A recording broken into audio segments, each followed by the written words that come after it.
What the fuck? Typically with these types of videos for my patrons, I'm very appreciative of their support. Whether you decide to help out big or small, it's really helpful. I get a lot of suggestions from them and choose a winner once every odd numbered month and select a random winner, and no matter how strange the pick is, I'm still happy to oblige them with a review. Except for this fucking asshole Zeep. Cleveland show? Really? Cleveland show? I guess I should preface this. This particular person is special other than his mental capacity. This is a friend of mine named Zeep who I met through meeting other online people, and he also makes YouTube videos as well. His videos are pretty good. His main focus is politics, even though a good chunk of his audience think that he's primarily a music-focused channel, which has kind of become some sort of meme within our group of friends. But honestly, Zeep's a pretty smart guy, and his knowledge of the American government and US history is pretty impressive. You can ask him, hey, what's the 25th president of the United States name is and what political party he was affiliated with, and he probably wouldn't even have to think about it that hard. Zeep, if I'm being honest, is actually a pretty smart guy, but it's all just one giant facade he puts on because he's also this idiot memer who loves playing ridiculous hours of Garfield Kart for his imaginary competition which he has made for himself because he wants to have the most hours in the world for fucking Garfield Kart, and also laughs at spontaneous Family Guy moments for no discernible reason whatsoever. So this dickhead wanted me to review Cleveland show, and I guess by my own rules I have to. Fuck you, Zeep. Cleveland Show is a random spin-off of the ever-so-popular Fox animated series Family Guy, which was created by the second most famous cartoon man opposed to Walt Disney, Seth MacFarlane. Saying that fact is kind of painful. I guess if I'm going to talk about a show spin-off, I believe I should briefly state my feelings on its predecessor. Family Guy as a show, especially in today's time, has a very divided reception among people. Some people find it hilarious and some find it absolutely dreadful of adult animated series. I always found Family Guy to be a pretty decent show, but I would be lying that most, if not all, the good within the series were with its earlier seasons. Most of my personal distaste with some of the later seasons mostly is to do with the overall writing of the characters, and how they change personalities and how they would view certain situations whenever it benefits the plot at the drop of a dime. Like, look at Lois Griffin. At one moment, she's a no-fuck-giving bitch, but in the next episode, I'm one of these soccer moms who puts those child got on the honor roll stickers on the back of my car. I attend every PTA meeting. I also brought 2 sets of brownies, one peanut butter, one regular, because I don't know who has a peanut allergy and I'm just a great mom. The older episodes, I just personally thought the characters were much more likable, and the overall production of the actual show, while always on the apex of cancellation, I felt like the people making it at the time were having much more of an enjoyable time creating it. Here's a test. Go back and watch an old episode of Family Guy and compare it to now. There's just this feeling of, man, these people just feel tired. Now, I don't know any of the staff personally, obviously, so they may feel different, but say what you will about the new Simpsons being boring and just a plain shell of what it used to be, but at the end of the day, they still try to have a heart at the end of each episode. Family Guy has a joke every here or there, but for the most part, I think it just lost its charm and appeal, and it's just a paycheck for everyone. But back in 2007, Seth MacFarlane had an idea along with a few other writers and producers and said, hey, you know what we need to do? We need to take one of our decently well-liked characters, take him out of the supporting role, which he was pretty good at, take him out of our already popular established show, and move him and give him his own show. Wow, Seth, that's a really good idea. Fox's very own Planet Sheen. Or I guess Planet Sheen in this case would be the Nickelodeon's Cleveland show. It doesn't fucking matter, the show sucks. Why was this show even made again?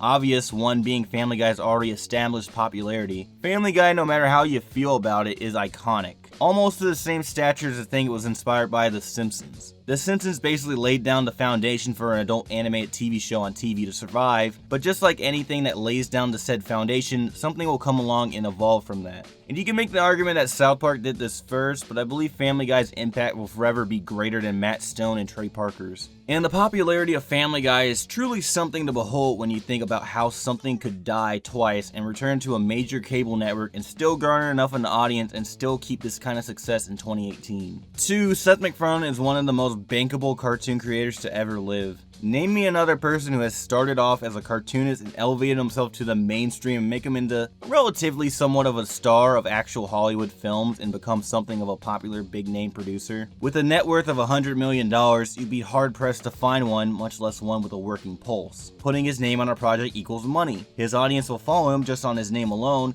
and even if you don't know his name, the advertiser can make it easier and pull a "From the creator of Family Guy" on the DVD, like what they did with the Drawn Together movie and the posters for Ted. And also the timing of Cleveland show's creation was just about right. By that time, another one of Fox's long-running and successful shows, King of the Hill, was coming to an end, mostly due to sporting events like football games were running a little longer than scheduled. And also, what's the point in continuing making the show when we can just like make bank off of syndication? And also, another Family Guy property sounds pretty good at the time, and it's new. Though they're seemingly trying to bring back King of the Hill because, spoiler, Cleveland's show was a fucking failure. Cleveland show sucks. It is something that should have remained a joke within the writer's room and never fully put into production, in my opinion. Spin-offs, I feel, can be a really cool thing for a franchise. Some of the coolest fucking shit on the planet are spin-offs of things I like. Like, if we're gonna keep it cartoons, look at Daria, a spin-off given to a side character within the Beavis and Butthead universe. And that as a spin-off and just as a show is fucking awesome. And you want to know why that show as a spin-off is awesome? Is because Daria is an actually interesting character worth exploring into further detail. Sure, maybe at the time in the 90s, if I was a viewer back then, giving her a show would be a little bit of a head scratcher, but a show about a cynical teenage girl going into high school? Sounds like there's a possible chance for some interesting comedy. Cleveland show?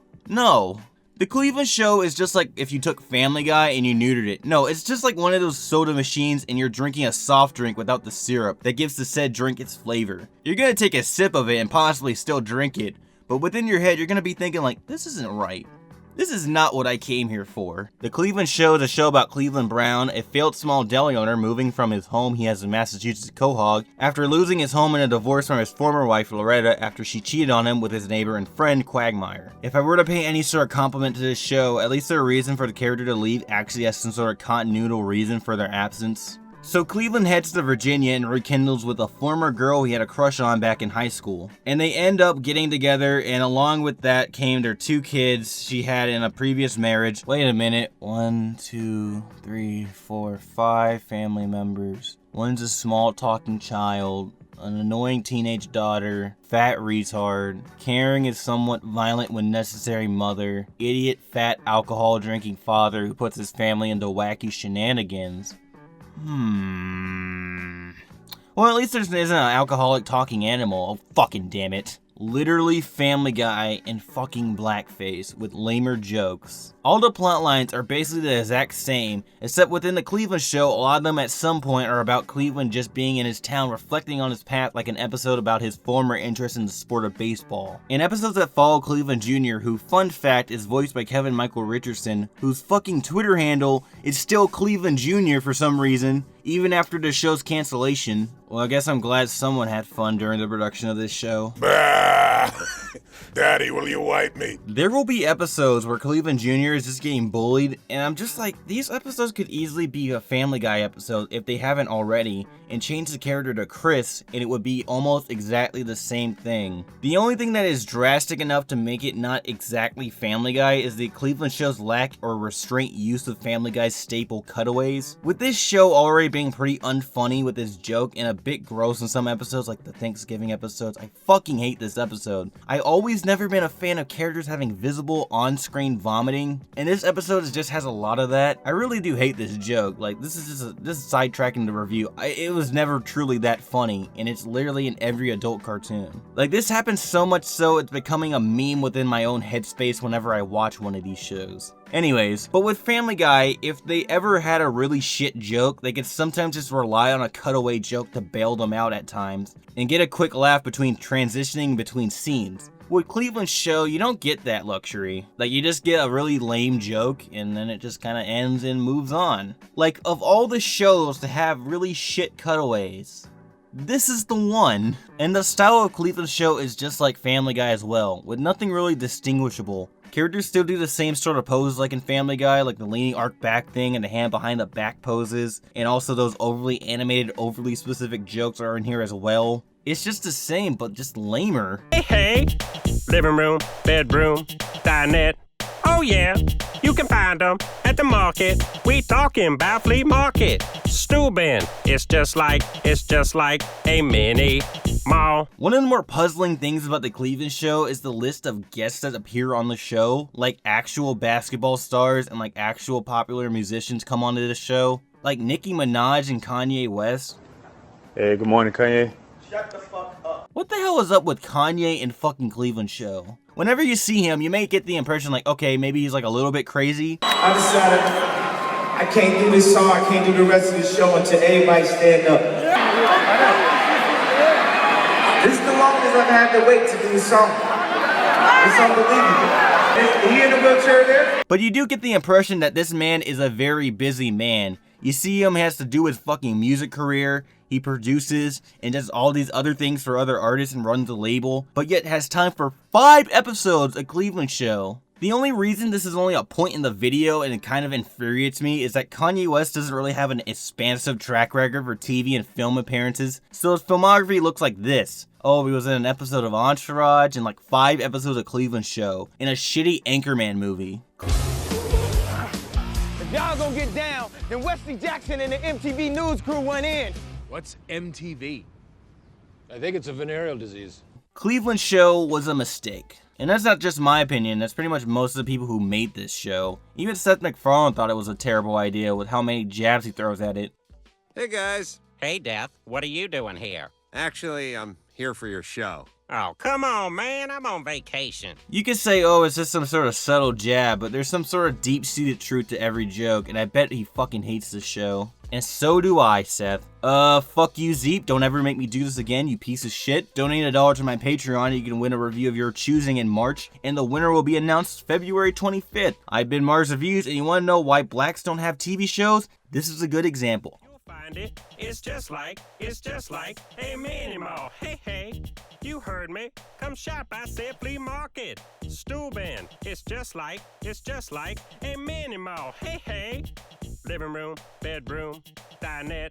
Oh yeah, you can find them at the market. We talking about flea market.